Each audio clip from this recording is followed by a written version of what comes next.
फारच छान.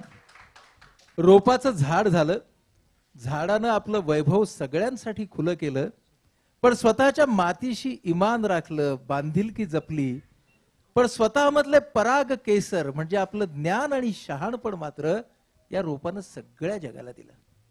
आणि त्याच्यामुळे जणू काही त्या रोपाची उंची ही केवढी वाढली, जगा एवढी झाली. हे गाणं मी लातूरला जेव्हा पहिला वेध झाला तेव्हा रचलं होतं. त्या वेधचं सूत्र होतं लोकल ते ग्लोबल. त्यामुळे हे लोकल रोप असतं, पण ते संपूर्ण जगाचं कसं होतं हा प्रवास त्या गाण्यामध्ये सांगण्याचा प्रयत्न केलेला होता. आणि हा प्रवास खूप छान असतो की काही कल्पना असते ती एका मातीमध्ये रुजते, पण त्यानंतर ती कल्पना सगळ्या जगाची होते. आणि आपण जगामध्ये कुठेही असलो तरी आपल्या संस्कृतीशी आणि आपल्या मुळांशी असलेलं आपलं नातं मात्र कधीही विसरायचं नसतं. अशी ही रोपाची कहाणी अतिशय छान कोरिओग्राफीमध्ये आपल्यासमोर इथं सादर झाली. आता एक धमाल गाणं, ते गाणं आहे नव्या शतकाचं गाणं. या नव्या शतकाचं गाणं याच्यामध्ये एक कल्पना आहे, आणि ती कल्पना अशी आहे की ह्याच्यामध्ये भविष्य म्हणजे जणू गणपतीची मूर्ती आहे असं कल्पिलेलं आहे. म्हणजे येणारं जे भविष्य आहे ते गणपतीची मूर्ती आहे. या मूर्तीच्या भोवती इच्छाशक्तीचं मखर आहे, परिश्रमांचं झुंबर आहे. या मूर्तीचं मस्तक म्हणजे बुद्धी आहे. या मूर्तीच्या हातात ज्ञानविज्ञानाचं बळ आहे.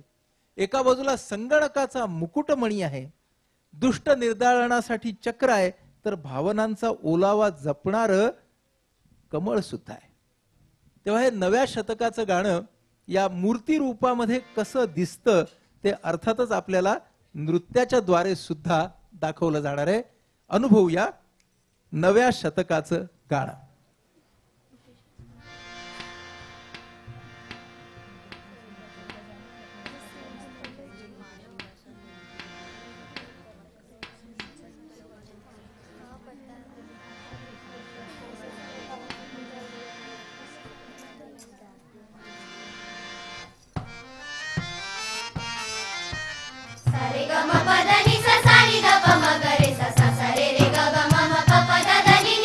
नव्या शतकाचं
वा वा वा.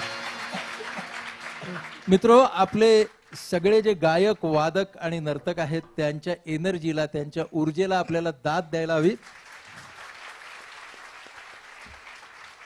आणि त्याचबरोबर त्यांच्यासाठी म्हणून 10 मिनिटाचं मध्यंतर आहे. 10 मिनिटाच्या मध्यंतरानंतर कार्यक्रमाचा उत्तरार्ध घेऊन आम्ही तुमच्या भेटीला येतो आहोत. 10 मिनिटाचं छोटंसं मध्यंतर.